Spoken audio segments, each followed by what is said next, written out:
और ये है प्रश्नकाल।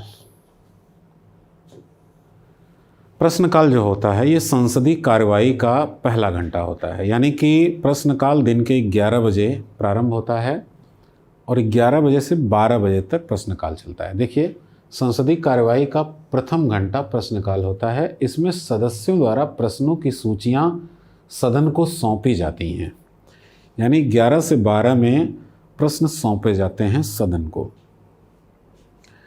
जो प्रश्न दिए जाते हैं, जैसे मान लीजिए कि एक ये पेज है और इस पर आपने प्रश्न लिखा, पहला प्रश्न, दूसरा, तीसरा, चौथा। तो ये जो प्रश्न होगा, अगर आपने इस पर स्टार बना दिया है तो इसको तारांकित प्रश्न कहा जाता है, और अगर स्टार नहीं बनाया है तो अतारांकित, यानी बिना तारा लगा हुआ। तारांकित प्रश्नों का जो उत्तर है ये मौखिक दिया जाता है तत्काल वहीं पर, और इस पर बहस की संभावना रहती है, क्योंकि अगर आप किसी मंत्री से सवाल पूछते हैं और तत्काल वहीं उत्तर चाहते हैं तो उत्तर देगा, फिर आप क्रॉस क्वेश्चन करेंगे और बहस की संभावना बनी रहेगी। अतारांकित प्रश्न जो होते हैं ये 10 दिनों के भीतर लिखित रूप में आपको दिए जाते हैं, तो इस पर बहस की कोई भी संभावना नहीं होती है। यदि किसी सदस्य द्वारा पहले से ही प्रश्नों की सूचियां सदन को नहीं सौंपी गई हैं और वह कोई प्रश्न तत्काल पूछना चाहता है तो अध्यक्ष को सूचित कर और अनुमति प्राप्त कर प्रश्न पूछ सकता है। इसे अल्प सूचना प्रश्न कहा जाता है। यह भी तारांकित या अतारांकित हो सकता है। इसका मतलब क्या है? इसका मतलब ये है कि अगर आपने पहले से ही प्रश्न नहीं दिए हैं, होता क्या है, मैं आपको पूरी बात समझाता हूँ। देखिए, सबसे पहले तो क्या है कि सदन जिस दिन से चल रहा है, मान लीजिए कि सदन चलने का जो समय है वो 10 तारीख से लेकर के 10 तारीख से सदन शुरू होना है, या थोड़ा सा और आसान कर देते हैं हम आपके लिए। सदन चलने का जो समय है वो मान लीजिए इस महीने की 25 तारीख से सदन चलना है। तो पुराना नियम क्या था कि 25 तारीख से 15 दिन इधर से, यानी कि 15 तारीख, यानी 1 तारीख से लेकर 15 तारीख, फिर ये 10 दिन की छुट्टी।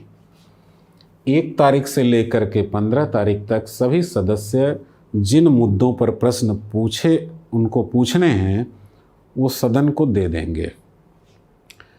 10 दिन उस पर मंत्री महोदय अपनी तैयारी करेंगे और 25 से जब सदन चलेगा तो फिर वो उसका उत्तर देंगे।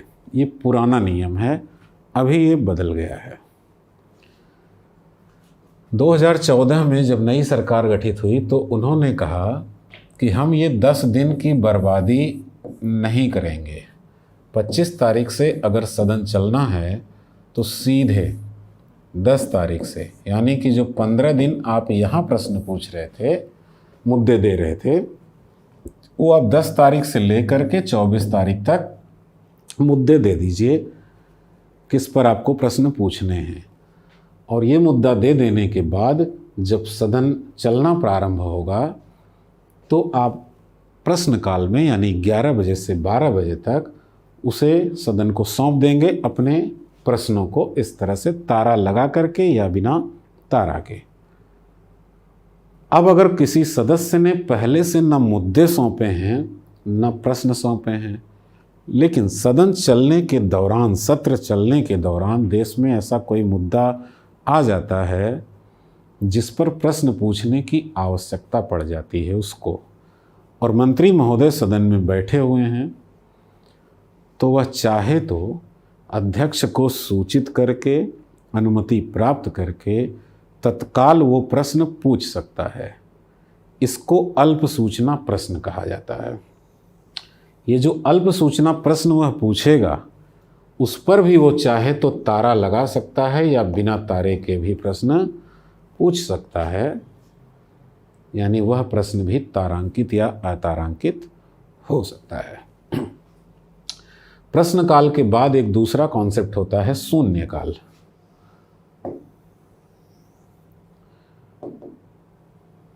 शून्य काल, 0 आवर बोलते हैं अंग्रेजी में इसको।